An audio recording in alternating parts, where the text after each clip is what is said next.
Go ahead and start. So, hello everyone. Thank you all so much for coming out to our August Brown Bag Lunch. Just a little bit about me. My name is Tariq Peterson. I'm the curator at this museum. I was born and raised in Daytona Beach, Florida, and I went to Jacksonville to study history, and I got my bachelor's of history from the University of North Florida. Just a couple quick housekeeping things. If everybody could silence your cell phones now for our speaker, and I'll give you guys some time to do that. All right, so while you guys are doing that, I have some very exciting announcements to share. First up, please save the date for Friday, August 21st. We are going to have our exhibit opening at the Peck Center at 6 o'clock, and doors will open early at 5:30. I'm excited to announce that we are celebrating the second exhibit opening in our 250th series titled The 250th Relationships and Conflicts. This exhibit will have two exhibit installments. The first one, and I'm honored to host, the Smithsonian's traveling exhibit titled Americans. This will be paired alongside University of North Florida's exhibit, Visualizing Indigenous Florida. If you have any questions about the exhibit opening happening August 21st, please email me at tirik@ameliamuseum.org, and my information will be on the back and the cards over there. Next up, please join us for Community Appreciation Day on Labor Day, Monday, September 7th. Admission to the museum will be free all day long, and there will be activities and games for the children from 10 a.m. to 2 p.m. Finally, looking ahead to later in the fall in October, make sure to mark your calendars for October 10th. That's going to be a Saturday. We are hosting Gravesite Chronicles 1776 Voices from a Changing Frontier at the Boss Bellow Cemetery. Guided history tours will run throughout the day from 9 a.m. to 4 p.m. and tickets will be available September on our website. Finally, it is my pleasure to welcome tonight's guest speaker. Our presenter is a specialist in 18th and 19th century Florida history, and he serves as the curator of the P.K. Yonge Library at the University of North Florida. Please welcome Dr. James Cusick.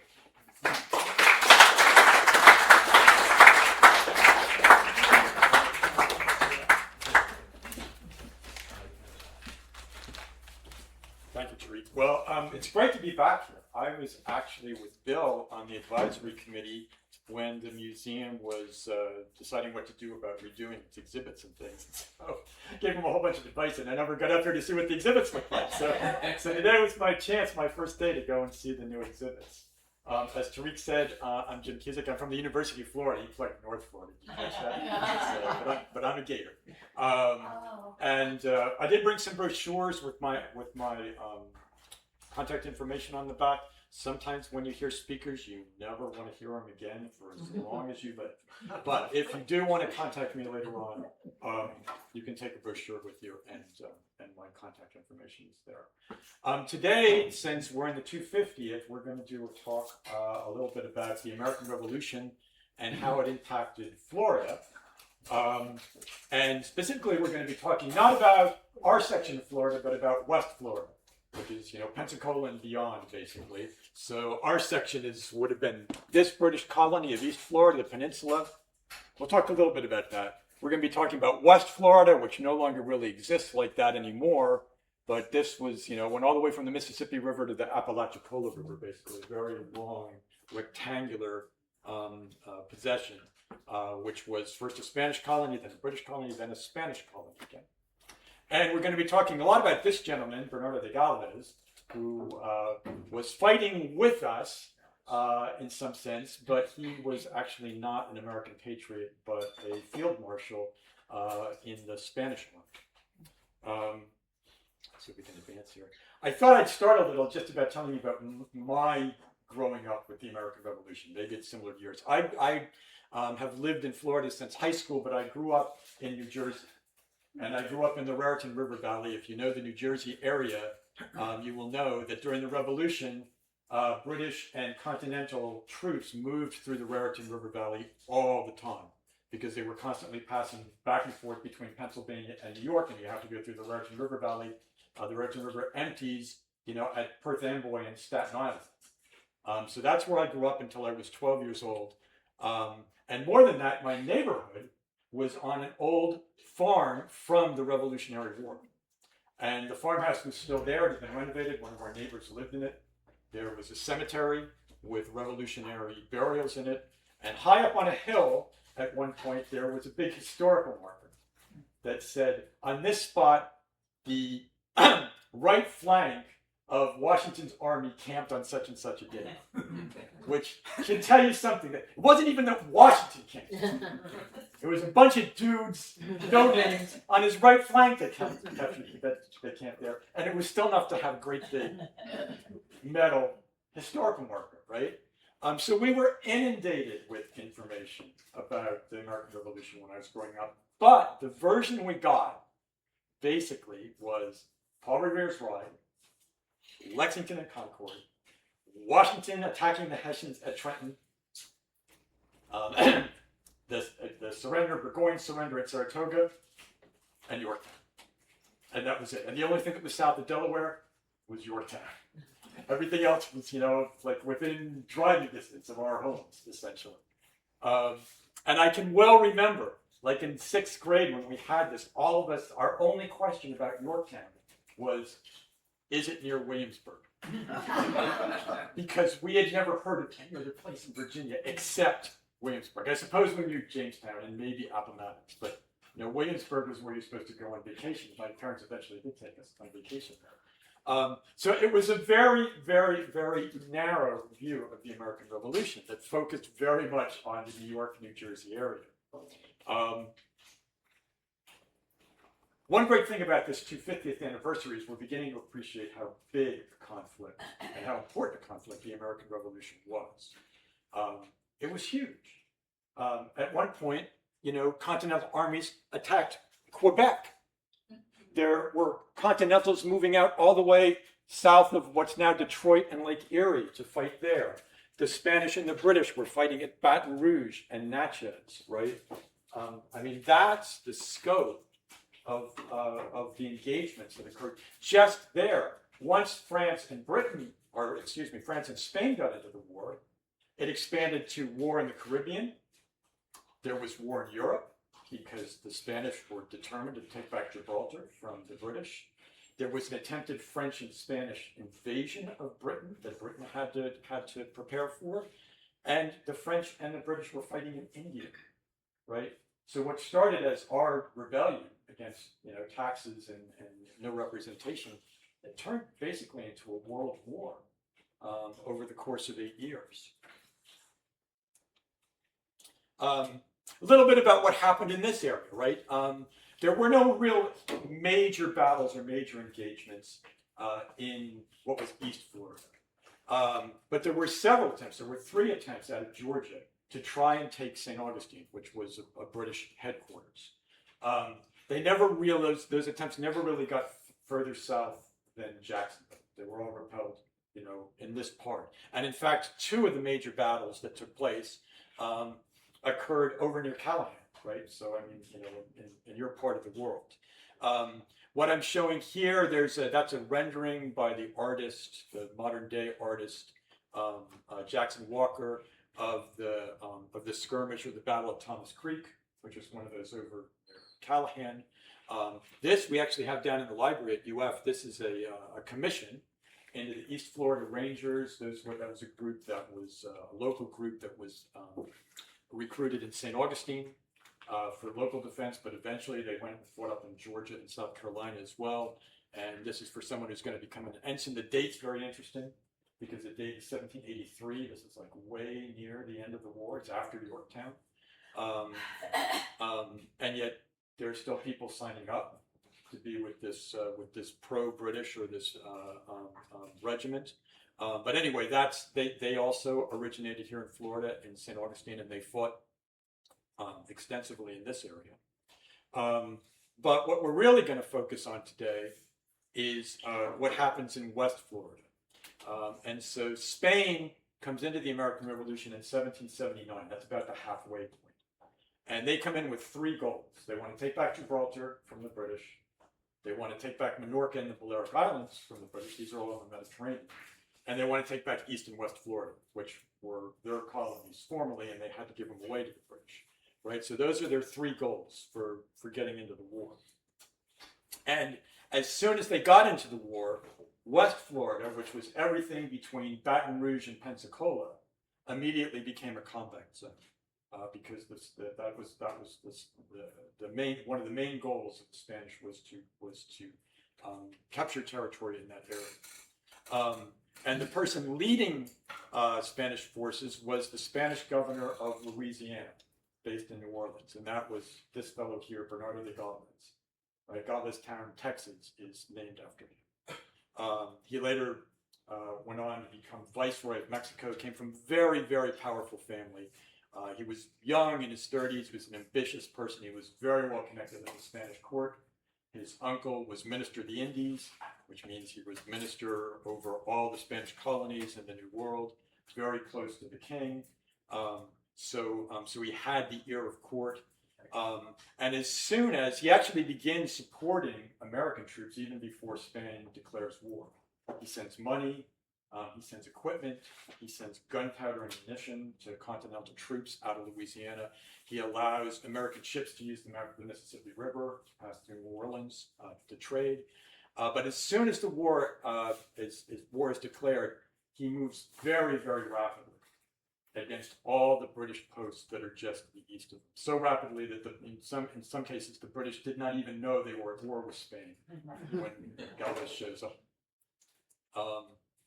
So here's a map of the area. Here's the Apalachicola River, which was the dividing point of the two colonies. And Galvez's action was primarily here on the Mississippi River, around Baton Rouge and south of Natchez, then Mobile with its giant harbor, and finally Pensacola. And you can see, I mean, over the course of 3 years, he moves very rapidly all the way across that territory to regain it for Spain. I'll tell you a little bit about what he was like and what his forces were like as a commander. One of his first attacks was on Baton Rouge. Moved against it in surprise. He was supposed to take his troops up there by ship. He couldn't do it because a hurricane hit New Orleans and wrecked all the ships. It was the first of many of his encounters with hurricanes. He had the worst luck with hurricanes you could ever imagine. So he took them partially overland, partially up on flatboats up the river, and he landed to the south of Baton Rouge down here, landed all of his troops in here, and then he sent some of his troops way around to set fire to the forest in this area and make a huge ruckus just to the east of Baton Rouge that directed all the British attention that way. And while they were all looking that way, he took this hill and put cannon on it, and put trench lines through here and began a barrage of Baton Rouge. He took it in a day. He took it with no casualties. I mean, he basically used diversion and good tactics to very quickly capture it. He took Manchac more or less the same way. Natchez surrendered because once these two places were gone, Natchez was all out by itself to the north and couldn't sustain itself. And as soon as he manages his victories there, he then moves very quickly the next year by sea to attack Mobile. So all sorts of ways to say that. So he takes his troops out of New Orleans, takes them by boat, gets hit by another hurricane. Half the boats have to turn back. He proceeds with the rest of the boats, moves very quickly to take Mobile. They find out about it at headquarters in Pensacola, which is where most of the British troops are. They send a relief force. By the time they get there, the Spanish flag is already flying over Mobile. Right? The British don't have a lot of respect for the Spanish at this time, anyway. They're kind of stunned that this man has been able to take back 2/3 of the colony, almost unopposed, and with very light casualties, right? And they know, of course, that his next target is going to be the capital, which is going to be Pensacola, right? So that sets up a big test of wills between these two gentlemen here, right? So here's the British commander of Pensacola. That's Major General John Campbell. And here's Galvez again, who's a field marshal. Very different sorts of leaders. Galvez is 34. He's in his prime. He's well connected at court. He wants to rise. He knows he's got the chance to really make a name for himself. Campbell is young by my standards. He's 67, but he is 54, right? He's 20 years older than Gálvez. He hates being in West Florida, all right? He hates it. He has put in many requests for transfer. He thinks the British, he's advised his superiors that the British are wasting their time and their resources even trying to keep West Florida. It's not profitable. So his attitude is not the best for someone who's going to be defending Pensacola. He's also up against some very interesting things, which is that he is being asked to do essentially the impossible. He has 2,000 troops at Pensacola. With those 2,000 troops, he's supposed to have defended Mobile, all the forts on the Mississippi River, and everything in between. He cannot do that with 2,000. He can barely defend Pensacola with 2,000 troops. So he's begging his superiors to send him reinforcements. He asked in 1779 in September. He asked again in 1780. You know, then he's telling them in 1781, oh, it's a little late now because the Spanish are here.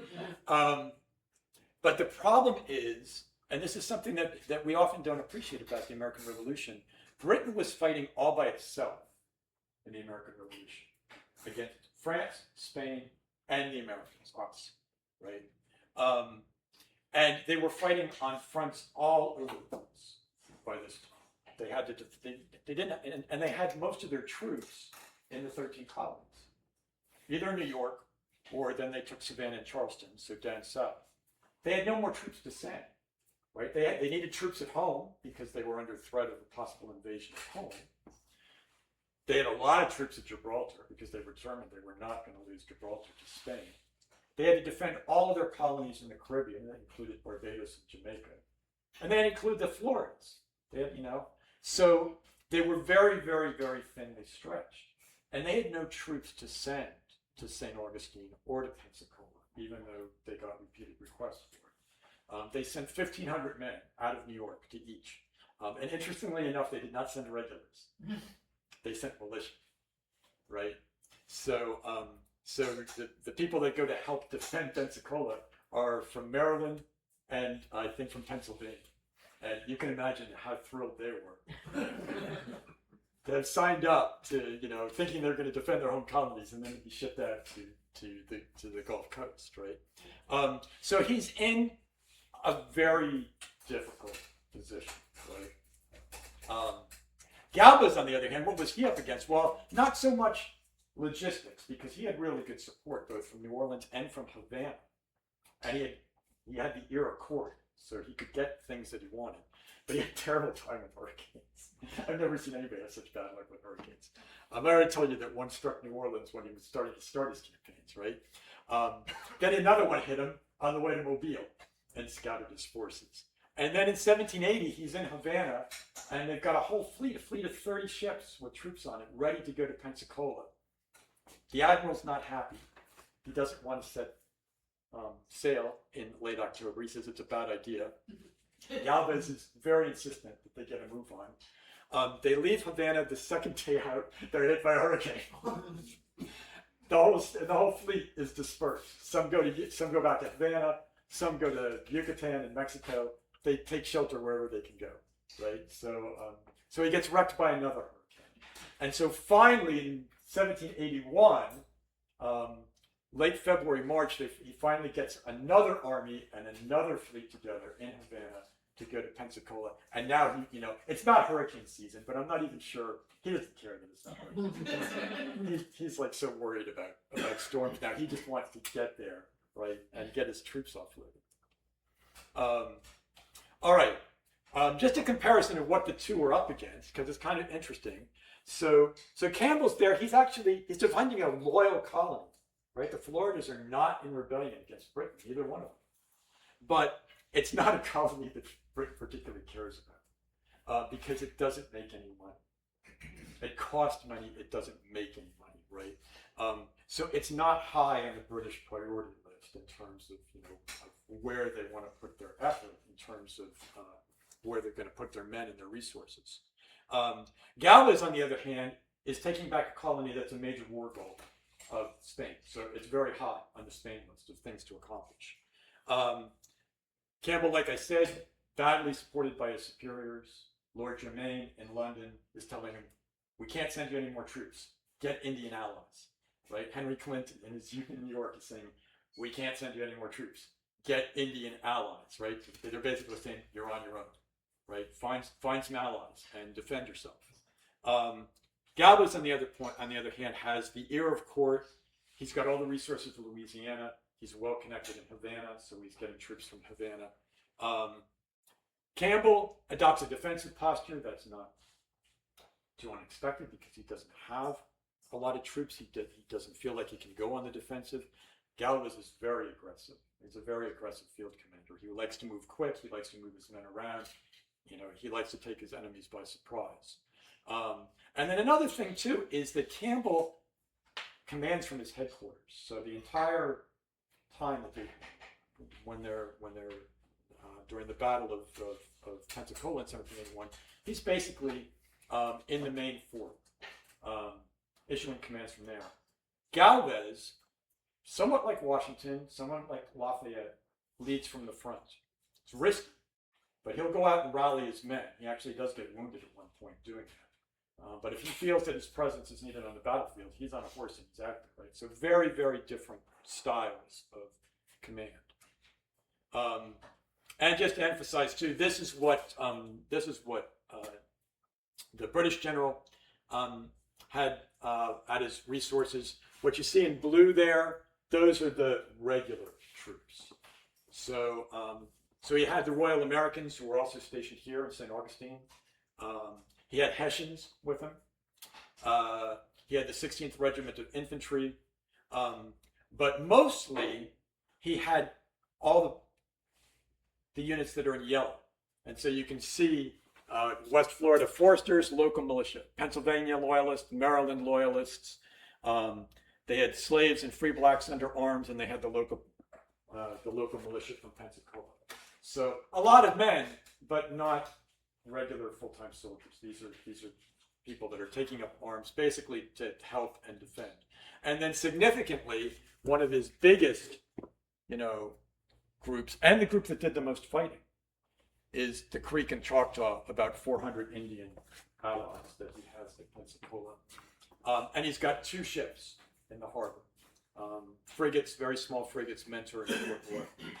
Gálvez has this. All right. So all of those things in blue, those are all regular armies, right? He's got, he's also got militia that comes from Mobile and from New Orleans, and some more regular units that come from those areas. And in terms of his fleet, he's got a very powerful ship, 64 gun. He's got 2 frigates with 36 guns. They're more powerful than the British ships.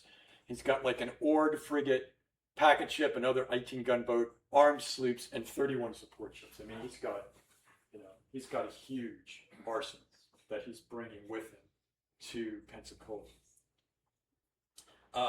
And so this is what happens in late March of 1781. They arrive by sea. The Spanish arrive by sea. They come along. If you've been to Pensacola, here's Santa Rosa Island, which is the big resort place these days. And he offloads a lot of his troops on the island in this section. The fleet is out here.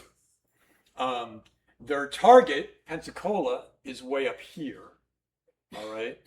The British have a battery of cannon on high ground right here that's supposed to protect the entrance to the harbor and block ships from getting in. They've got 2 ships in the harbor. And so, Gálvez basically wants to get his men onto the island first, then he wants to bring the fleet in, then he wants to move onto the mainland, and then basically start his assault. The problem he has, this is actually an original drawing of the British gun battery that was up on the Red Cliffs of Pensacola. And you can see it's like a double-decker battery. There's guns here, guns there. one problem with it, which Gálvez actually saw very quickly, which is it's up so high that you cannot decline the guns low enough to hit the ships. It's very badly sighted, right? So it's great for making noise, not too good for hitting anything. So the problem that Gálvez runs into first is not the British, it's the Spanish Navy. Because the Admiral Cabo de Izabal, does not like the look of this at all, right? He thinks he's very worried about this. Gálvez is not worried about the battery. He's very worried. He thinks his ships will be heavily damaged by it. He doesn't like the channel. The first time they try and go through, his great big ship, his 64-gun ship, runs aground. Because it's gigantic, right? It's like the biggest ship they got. And it has to be pulled off, and after that, he wants no part of it. Right? It's like, no. What we need to do is we need to send people out. We need to take soundings in the channel, right, to find out where the depth is and where it is. You need to send a group over and take out that battery. That battery's got to go, or we're not moving, right? We're not going in. What do you think Gálvez is thinking about? With all these ships out in the Gulf up against? Yes, he's thinking. He's like.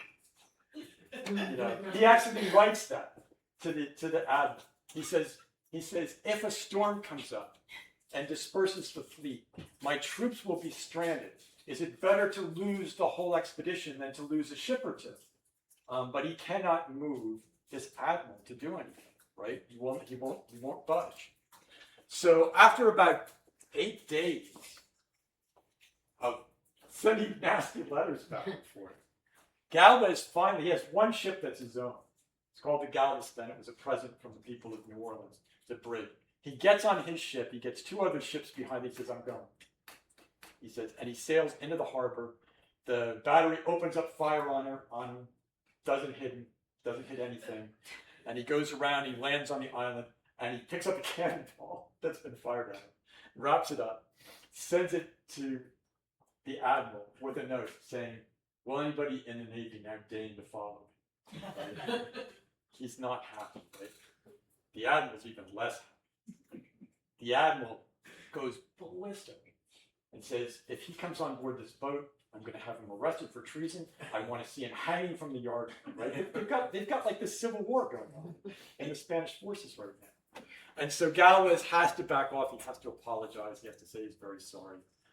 And eventually, the fleet, moves in, but not the admiral, because he's not going to run aground again. So he takes the biggest ship they got. He goes back to Havana with it. He leaves. But all the other ships move in. So now he's got 30 ships in the harbor against 2 British ships, which have to pull way back. They're hopelessly, outnumbered. And he begins his campaign. And not ever shy. He later, he keeps a journal of what he's doing, which is later published. Right? This is the Diario, which is the operations against Pensacola. And this is a day-by-day account, basically, that he writes afterwards about everything that happens and all the orders. He leaves out the bit about the fight with the admiral, which is probably, very diplomatic of him. He does say that he had to go first, but he leaves out the bit about being the admiral wanting to hang him from the yard.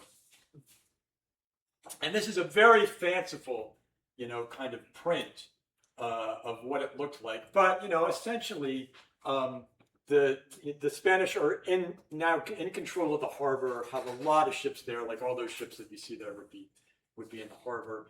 The British ships actually withdraw and are eventually eliminated. The Spanish send an expedition against them that captures the Port Royal, and then the Mentor, which is the largest ship. The British take it up a tributary, and when they realize that they can't get out and that the Spanish are probably going to seize it, they just burn it to the ground. And so they lose their ships, and the sailors actually come ashore and join the forces on land to help defend Pensacola. All right, so I'll tell you a little bit about how the campaign went. The Spanish move from the island to the mainland here. which is, and you can see Pensacola here is here. Pensacola is pretty well defended. It's got water to the east of it. It's got water to the west of it. It's got high ground up here. There's been an agreement. It's interesting. There's a gentleman's agreement between Gálvez and Campbell that they won't shell or attack the town. So the British are all in these forts that are north of the town. So this is the Fort King George here, and this is the Prince's Redoubt and the Queen's Redoubt here that are all to the north of the town. And Gálvez's plan is he's going to land his troops here. He's going to come around this bayou down here. And then he's going to begin trenching, and he's going to come up here to the north of them, and then he's going to attack down. Right? So it's pretty involved campaign. And through most of it, he's not seriously stopped, but the people that did most of the fighting against him are the Choctaw. Turns out probably not to be the greatest decision on Campbell's part, which is he reserves all of his troops in the fort. So he's got all of his militia and all of his regular troops inside the fort. He sends the poor Choctaw out, right, to harass the Spanish, which they do very successfully, but they do it by ambush. So what they do is, at that time the area was heavily forested. They would stay in the forest. They would fight all day and all night long. So they would kind of come in. They would pick off, people unloading ships. They would pick off scouts. They would pick off the pickets, the guards. Then they would retreat to the woods. Then they would come out again at night when everybody's trying to get to sleep. They'd pick up more people and wake everybody up and stop them from sleeping. Then they'd retreat again. Then they'd come back out. So there's this constant badgering and harassment of the Spanish troops all the way through their march over here by the Choctaw. But the Choctaw are taking losses when they do this, and their chief, Ranamachabi, eventually gets very irked with the British about this form of warfare. I mean, he basically sends notes to General Campbell and says, "Where's our support? You're not supporting us. We're out here all by ourselves doing this." And the Choctaw are, they're solid allies of the British.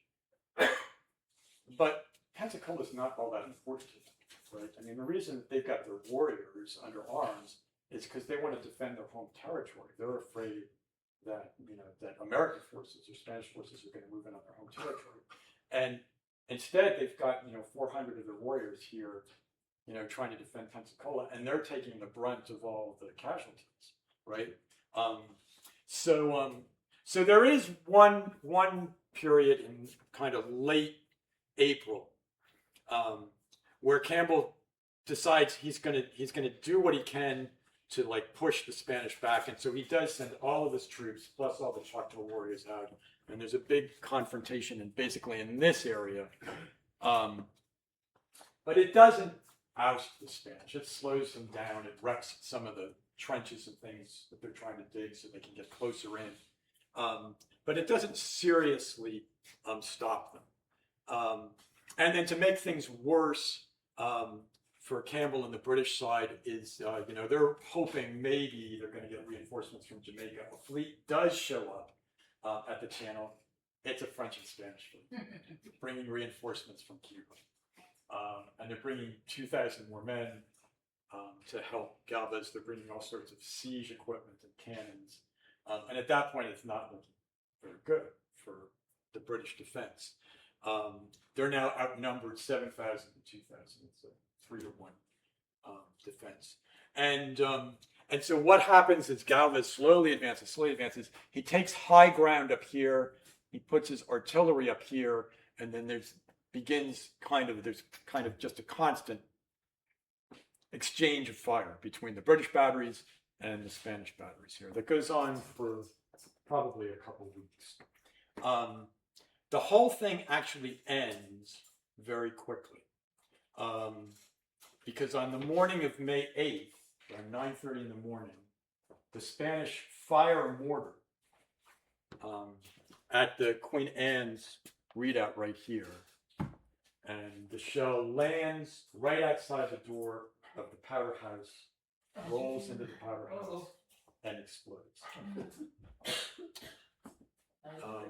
Troops down here at Fort George see this. They say the explosion is thunderous. They see the bodies of people being thrown up into the air. It destroys the redoubt. And the British rush out. There's about 75 dead instantly from the explosion. There's another 25 to 30 that are badly wounded. They gather in, they're wounded. They spike the cannons that are still usable in the redoubt, and they retreat backwards. And that afternoon, the Spanish, move forward and take over what's left of that redoubt. And very similar to what happens later on in the same year at Yorktown, in the afternoon, someone appears on the British ramparts with a white flag, right, signaling we want to discuss terms, right? So for the next 2 days, there's back and forth. The fighting ceases. There's back and forth between the two parties about what the terms are going to be. And the net result of it is that the British surrender the town, and they surrender all their forts. Gálvez actually gives them very generous terms. As a defeat, it's not as big as Saratoga. It's not as big as Yorktown. Gálvez actually allows the Native Americans, the Choctaw and the Creek, to withdraw. He wants the militia lay down their arms. The militia are all free to return to their homes. And he captures about 1,000 British troops. But he doesn't want to have them as prisoners of war, because he doesn't want to have to guard them. He doesn't want to have to house them. He doesn't want to have to feed them. So he actually provides a ship for the British governor and his family to leave. He actually provides a ship for General Campbell and his staff to leave. And he allows British transports to come into Pensacola Harbor to pick up all the troops. They have to lay down their arms and all their munitions. They have to give paroles saying they won't fight against the Spanish again, but they're all allowed to leave, right? So, so the British don't. Oh, here's I forgot to put this up, but here, this is the print that occurred sometime after the war, kind of showing this catastrophic explosion at the Queen's Redoubt. Also, I'll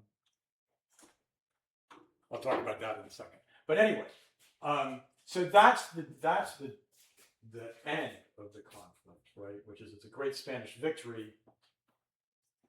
It's probably not a catastrophic loss for the British, but they just lost a colony, an entire colony. They lost a colony that was not in rebellion. It was a loyal colony, right? So they lost all of their investments. So although the troops were released, they lost all the money they spent on fortifying Pensacola. They lost all the arms and ammunition that they sent there. And so when the news, reaches London, it's not good news, right? Lord North's government and King George III have been celebrating because their forces have captured Savannah, reason to celebrate. They've got Charleston, reason to celebrate. And then this news comes, another major loss. Not just a port, not just the capital city, but an entire colony. The other thing I think that really makes it bad news is they lost it to the Spanish. Now you might think, but what it does is it drives home to people in England, what else are we going to lose, right? We don't have to just worry about George Washington, the American Continentals. We have the French to worry about now. We have the Spanish to worry about now. We're already paying huge amounts of money for this, for our armies in North America.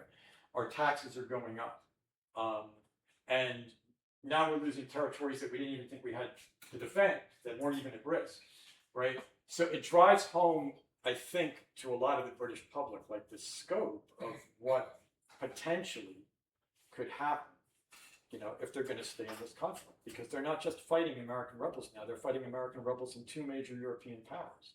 And Denmark is like sitting, you know, waiting its opportunity to get in the war as well. So it puts, you know, it puts kind of a tone of gloom over everything in London. And of course, 5 to 6 months later, what news comes through for 1781? But another surrender. And what surrender is it this time? Yorktown, right? Which is a disaster, right? I mean, there's like no going on after, you know, losing 2 armies basically in 1 year. I mean, it's a disaster for them. As for Gálvez, you know, I showed you the diary, the journal he wrote about this. This is even better. He composes a poem, like a celebratory poem about how the Spanish have been defeating the British, and he has that published, you know. And I think the best part about it is that, you know, not only does he write a poem that like rhymes in verse, but, you know, he also writes in here like everybody he captured. So he's saying, yeah, look, we took 3 generals, and we took 21 captains, and then we took a whole bunch of really noble soldiers as well, right? So he's like writing this as a great celebration of Spain's triumphs over Great Britain.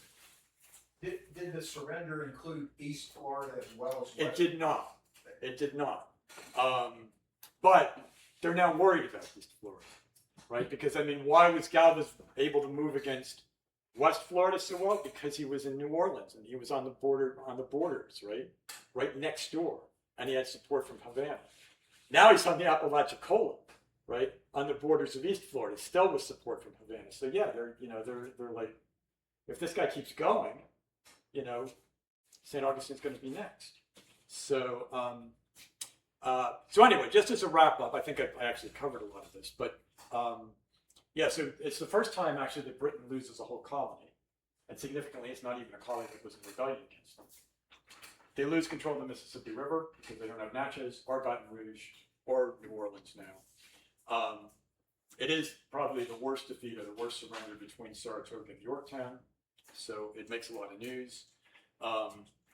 It fuels sentiments in Britain that this has just gotten out of hand. You know, there has to be some solution, some negotiation here to end this conflict. And then the other thing that that becomes important in history is that it ensures that both West and East Florida ultimately return to Spanish control, and that's where we get our second Spanish period from. For another 40 years, those colonies are Spanish. Yeah. Okay. Question. Yeah. How was there a border between northern Florida, western Florida, and the mainland? And what was that border? The border on the north is the same as today. Yes, but how did it get determined? That was determined earlier when Florida was still Spanish. Right. And then when the British established Georgia in 1733, So there was an agreement. they tussled with it for a while, and ultimately they decided that the St. Mary's River would be the border, and then a line extending west from the St. Mary's to the Apalachicola, that would be the border. And it ended in New Orleans. Well, actually, West Florida's northern border was actually a little bit further, Right. and it actually went across and more or less hit right above Natchez. Yes. So all of southern Mississippi, all of southern Alabama were at that, and also what they call the Florida parishes, right, in Louisiana. Those were all part of West Florida. Right? In fact, Rouge today, it's Louisiana. No, it was Florida. Come on, us. Louisiana is stolen from us. So then Britain ceded all of that territory. Well, they didn't cede it because it was captured. But then at the treaty tables after the war, they also gave up the peninsula. They gave up East Florida, And they did that pretty much because Spain wanted Gibraltar. And Britain was like, well, I'll tell you what, you can have Florida. Right? And Minorca. They gave them Minorca too, but not Gibraltar, right? So, yeah, so Spain did actually achieve most of its goals, except its biggest goal was, that they wanted the peninsula of Gibraltar back, which didn't happen. So, were there other questions? I'm happy to take them. Yes, sir. What is a sapper? A sapper is someone who tunnels or digs close to an enemy fortification and lays charges, mines it, so that you can blow it up, right? And it's amazing how far sappers go back, because like even in Tudor times or even pre-Tudor times, in the wars between Britain and France, there were sappers who, during the British attempt to control France, were like digging under the fortifications of major cities. And if you've seen, really any movies about the D-Day landing, those poor guys that had to take out the German bunkers, that had the machine guns in them that were just devastating people coming across the bridge. That's what they were doing. They ran up the dunes and they were hiding up against the dunes, and then they were like shoving detonation further up to get it, underneath the foundations of those bunkers, and then they were blowing up the bunkers so that the troops that were stuck on the beach had a way to clear the beach and get up that hill without, something blocking them or firing on them. So that's what sappers do. They, any work with explosives is going to be extremely dangerous. So, but they were the explosives experts. I'll throw one at you. My brother-in-law lives in Galveston, Texas. Okay. Could you give me the origins of the name Galveston, or is it obvious? I think Galveston was named probably when Galvez moved up the ladder and became the Viceroy of Mexico, which he died very young. He died before he was 40. But he was Viceroy of Mexico for 3 or 4 years. Texas, at that time, still part of Mexico, because it's before the Alamo and the fight for independence. And so Galvez, I think they just named it in honor of him. So, but yeah, it's also a beautiful place. And that town was hit by the worst hurricane to ever hit the United States. Yeah, because it created that huge wave that went. Yeah. But I mean, when you're at Galveston, I mean, if this is sea level right here, Galveston's like right here, right? And it's beautiful, like all this architecture, Gilded Age and Victorian architecture there. It's a beautiful, beautiful island. But yeah, anything on the Gulf. Have you been to the San Luis in Galveston? It's a hotel. Yes, I have. Yeah, we had a conference there, the Gulf South History and Humanities Conference met there one year. It's beautiful. No doubt. So they also do Halloween really well. So they had to name it after they have to name the town. So someone said, hey, how about Galveston? Well, again, that was also the name of his brig. His ship was also called the Galveston. So it might have even been earlier than that. It might have been when he was governor of Spanish Louisiana that it got his name. Okay. Because his brig was actually called the Galveston. So, Thank you.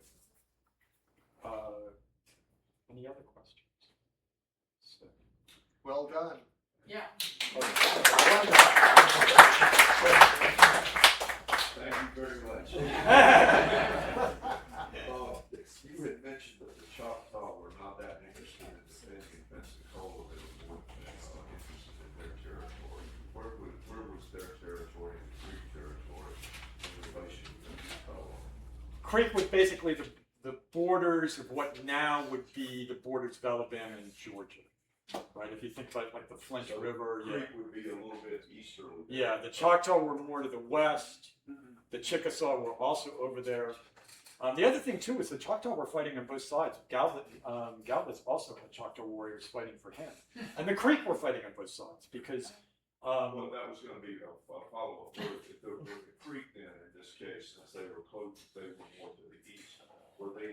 with American forces at that time. Yes, they were. So they were fighting the Spanish for the British, and they were fighting the Americans. Well, their territory.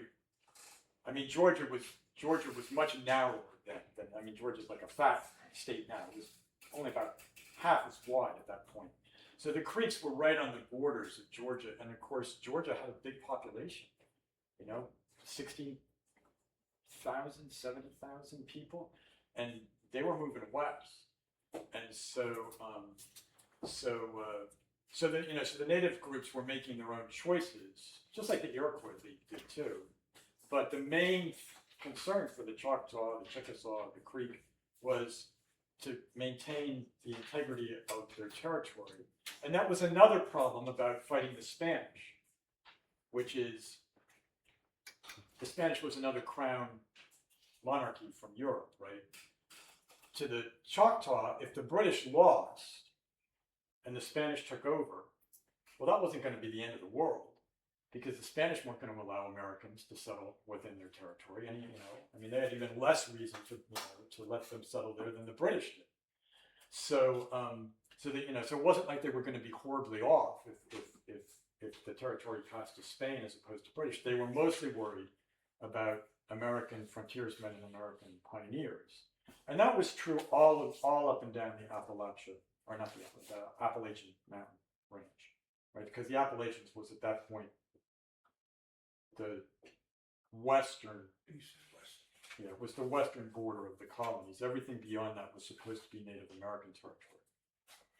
And that was British policy, and it was British policy essentially because Britain's philosophy was, if we keep on good terms with all the Native Americans, and we establish peace among them, then we can trade with them. And then we're bringing money out of that area, right? If there's conflict there, then we have to build forts there. And then we have to put soldiers in the forts, right? And that's going to cost us money, right? If there's lots of conflict out west. And so the British were, their feeling was, well, no, it was almost the same policy that they took in India, right? Which is that, Britain couldn't control India with an army. It didn't have enough men to do that. So what it wanted to do was make agreements with different, parts of India, for, trade agreements and for recognizing British authority, but not interfere so much that there was going to be an uprising. It's sort of the same with the Native American groups. Because, they wanted to trade with the groups. They didn't want to send the groups on the warpath, because then they were going to be back in the middle of the French and Indian War, again. And the great irony of the American Revolution, right, is that, the reason Britain was taxing us all so heavily was because they got an empire out of the French and Indian War, but they also got a huge amount of debt, which they could not pay off. They could not tax the British public enough to pay off that debt, which is why they thought, well, look, we're going to pass some of it on to the colonials, because we were defending them, so they need to pay us back now. They need to pay us some money, which we didn't see it that way. So they were trying to pay off this huge debt that they got from the French and Indian War, and the revolution cost them so much that it doubled their national debt. So they came out of the revolution with twice as much debt as they went in, and they never got any money out of us at all. So.